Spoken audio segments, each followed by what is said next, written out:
નમસ્કાર મિત્રો, સ્વાગત છે આપણી યુટ્યુબ ચેનલ ગુજરાત વેધર ફોરકાસ્ટની અંદર। હવે મિત્રો આપણે વાત કરી હતી કે જે ગુજરાતમાં પ્રી મોન્સૂન એક્ટિવિટી શરૂ થઈ ગઈ છે, જે ભેજવાળા લગાતાર પવનો અરબ સાગરના અને બંગાળની ખાડીના આવી રહ્યા છે, તેના કારણે જે રાજસ્થાનથી લઈ અને મધ્યપ્રદેશ, ગુજરાત અને મહારાષ્ટ્ર સુધી અતિ ભારે પવન સાથે વરસાદ જોવા મળી રહ્યો છે। કડાકા ભડાકા સાથે વીજળીના ચમકારા સાથે અતિશય વરસાદ અને અતિશય પવન આવી રહ્યો છે।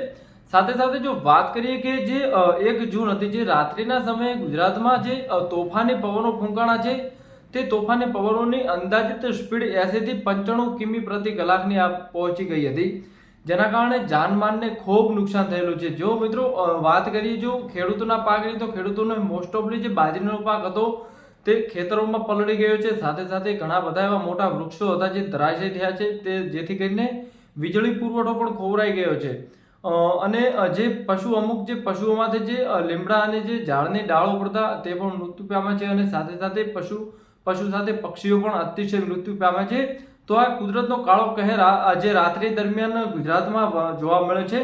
સાથે સાથે આજે વરસાદી સિસ્ટમ હતી, તે રાજસ્થાનના તનોટથી લઈ તનોટ ઉપર જે વાદળો બંધણા હતા, તે અતિશય એક વાત કરીએ તો જે ઇન્ટેન્સિટી વાળા હતા, જે ભારે ક્લાઉડ હતા, જે તનોટથી લઈ અને છેક ભાવનગર સુધી પહોંચ્યા છે।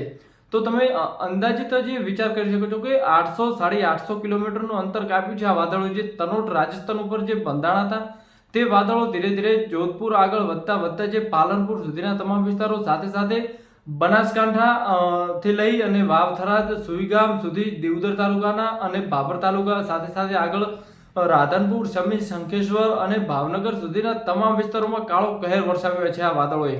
અંદાજિત જે પવનની સ્પીડ હતી તે તો બહુ ભયંકર હતી, સાથે સાથે વીજળી પડવાની સંભાવના પણ ખૂબ વધારે જોવા મળી છે। અને જે વીજળીના પડવાના કારણે એવા કોઈ સમાચાર હજી આવે નથી કે કોઈ પશુ પક્ષી મૃત્યુ પામ્યું હોય।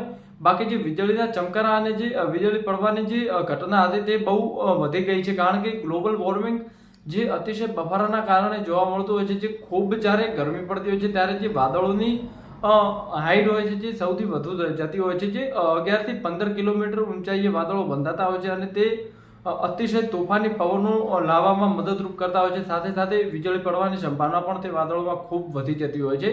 હવે મિત્રો વાત કરીએ કે તોફાનના લીધે કેવા વૃક્ષો ધરાશયી થયા છે, તો આપ જોઈ શકો છો કે આ વિડીયોમાં હું તમને બતાવું છું। તે વિડીયોની અંદર તમે જોઈ શકો છો કે ઠેર ઠેર વૃક્ષો ધરાશયી થયા છે, સાથે સાથે અમુક જે ઘરોના પતરા પણ ઉડ્યા છે, સાથે સાથે જે ખેડૂતોનો જે પાક છે તે પણ બધો પલળી ગયો છે, અને જે બાજરીઓ ઊભી હતી તે પણ જે નીચે નમી ગઈ છે।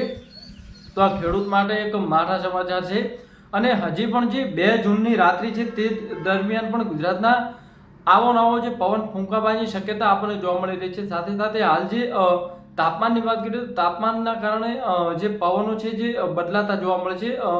એક દિશામાંથી નથી આવતા, પણ જે અલગ અલગ દિશામાંથી પવનો આવતા હોય છે, સાથે ચક્રવાતનું રૂપ લેતા હોય છે, જે પવનો વંટોળનું રૂપ લેતા હોય છે, આંધી તોફાન જોવા મળતું હોય છે। પણ હવે જે આંધી અને ધૂળ ચડવાની સમસ્યાનો ઓછી થઈ જશે, કારણ કે રાજસ્થાનના ભાગો છે, સાથે સાથે ગુજરાતના ભાગોમાં પણ આ વરસાદ થયો છે, જેના કારણે ધૂળ ઉડવાની જે ઇન્ટેન્સિટી હતી તે હાવ ઓછી થઈ ગઈ છે। તેના કારણે હવે આંધી તોફાન તો વધુ જોવા નહીં મળે, પણ આ જે વરસાદ સાથે જે પવનની તીવ્રતા છે જે દિન પ્રતિદિન વધતી જઈ રહી છે, તેના કારણે જે ખેડૂતોના પાક છે, સાથે સાથે અમુકના જે કાચા પાકા મકાનો હોય છે તેમને તો કોઈ ચિંતા નથી, પણ જે કાચા મકાનો હોય છે તે પતરા આતો નેવા ઉડવાની ફૂલ સંભાવના હોય છે। સાથે સાથે આવા જે તોફાની પવનો છે તેમાં ખેડૂતોનો જે પાક હોય છે, જે ઘરે પણ સંગ્રહ કરેલો હોય તે પણ પલળવાની બહુ સંભાવના જોવા મળતી હોય છે, કારણ કે જે પવનના કારણે વરસાદ છેક તમારે જે અંદર સુધી જતો રહેતો હોય છે, જે ઢાંકેલો હોય છે તેમાં પણ પહોંચી જતો હોય છે। તેના કારણે ખેડૂતોને પણ આ બહુ એક